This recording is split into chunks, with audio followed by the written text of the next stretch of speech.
Hi అండి, welcome to Shri Prasanna స్వాడ్. ఈరోజు పాలకూర బిర్యానీ చేస్తున్నానండి. పాలకూర బిర్యానీకి కావాల్సినవి చూడండి. ఇవన్నీ పాలకూర బిర్యానీకి చాలా తొందరగా అయిపోద్దండి. ఈ సండేస్ అట్లా పిల్లలు ఇంట్లో ఉంటారు కాబట్టి కొంచెం హెల్తీగా వాళ్ళకి చేసి పెడితే మంచిగా తింటారు. స్కూల్ బాక్సుల కంటే వాళ్ళు కొంచెం తినలేరు. చూడండి, పాలకూరని ఇట్లాగా ముక్కలు చేసుకొని దాంట్లోనే ఒక మిక్సీ జార్లో కొత్తిమీర, పుదీనా, పచ్చిమిర్చి అన్నీ వేసుకొని పేస్ట్ చేసుకోవాలి. బాండలు పెట్టుకొని కొంచెం నెయ్యి, కొంచెం ఆయిల్ వేసుకోవాలండి. మొత్తం ఆయిల్ వేసుకోకూడదు, కొంచెం నెయ్యి, కొంచెం ఆయిల్ వేసుకొని గరం మసాలాలు అన్నీ, బిర్యానీ ఆకు అన్నీ వేసుకొని మంచిగా ఫ్రై చేసుకోవాలండి. అవి బాగా ఫ్రై అయ్యాక చూడండి, మంచిగా ఒక పచ్చిమిర్చి వేసుకోవాలి. పాలకూరలో వేసాం కాబట్టి ఇందులో కొంచెం ఒక్కటే వేసుకోవాలి. ఇప్పుడు ఆనియన్ వేసుకోవాలండి. ఆనియన్ బాగా ఫ్రై అవ్వాలి. ఆనియన్ మాత్రం బాగా ఫ్రై అయితేనే బిర్యానీ టేస్ట్ వస్తుందండి. చూడండి, ఆనియన్ బాగా వేగింది. బఠానీ వేసుకున్నాను కొంచెం. ఇందులో మీ ఇష్టం అండి, క్యారెట్, ఆలు అన్నీ వేసుకోవచ్చు. నేను బఠానీ వరకే వేసుకున్నాను. బఠానీ వేసుకున్నాక కొంచెం సేపు మూత పెట్టేసుకుంటే బఠానీ మగ్గిపోద్ది. నెక్స్ట్ అల్లం తెల్లగడ్డ పేస్ట్ అండి. అల్లం తెల్లగడ్డ పేస్ట్ వేసుకొని అల్లం తెల్లగడ్డ పేస్ట్ పచ్చి వాసన పోయేదాకా కొంచెం మంచిగా ఫ్రై చేసుకోవాలండి మంచిగా. నెక్స్ట్ మూత పెట్టేసుకుని తర్వాత చూడండి మగ్గింది. ఇప్పుడు మనకు తగినంత సాల్ట్ వేసుకోవాలి.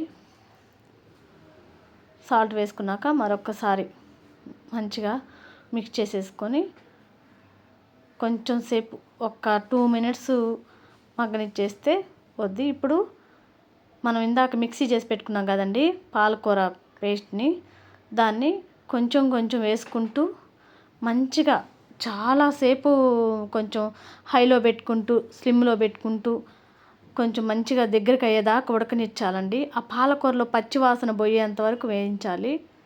చూడండి, ఇప్పుడు కొంచెం కారం, మీకు తగినంత కారం వేసుకోండి. నేను 3 spoons దాకా వేసాను కారం. అందులో పచ్చిమిర్చి ఉంది, కారం సరిపోద్దండి మాకు, అందుకని ఇంతవరకు వేసాను.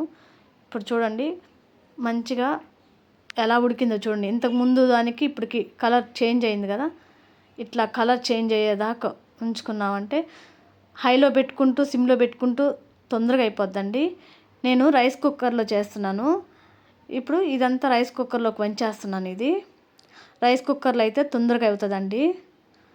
ఇప్పుడు నేను 2.5 గ్లాస్కి 5 గ్లాసులు వాటర్ పోసానండి. చూడండి, వాటర్ అలా పోసేసుకొని ఒకసారి మొత్తం మంచిగా మిక్స్ చేసేసుకొని మూత పెట్టేసుకొని చూడండి, ఇట్లాగా తెల్లుతున్నప్పుడు కొంచెం పుదీనా, కొంచెం కొత్తిమీర వేసేసుకొని మూత పెట్టేసుకోవాలండి. కొంచెం సేపు కొంచెం నాకు ఉప్పు తగ్గిందండి, అందుకని మళ్ళీ ఉప్పు వేసుకుంటున్నాను.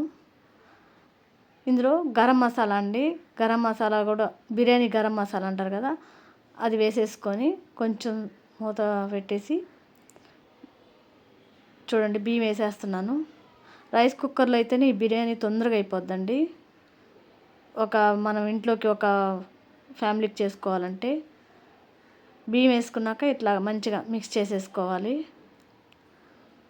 పాలకూర బిర్యానీ అంటే ఎవరు నమ్మరండి మనం చెప్పేదాకా, ఆ స్మెల్లే రాదు, అంత టేస్ట్గా ఉంటుంది. చూడండి, రెడీ అయిపోయింది. చూడండి, లాస్ట్ కొత్తిమీర వేసేసుకొని 10 నిమిషాలు మూత పెట్టామంటే రెడీ పాలకూర బిర్యానీ. మా ఛానల్ని సబ్స్క్రైబ్ చేసుకోండి.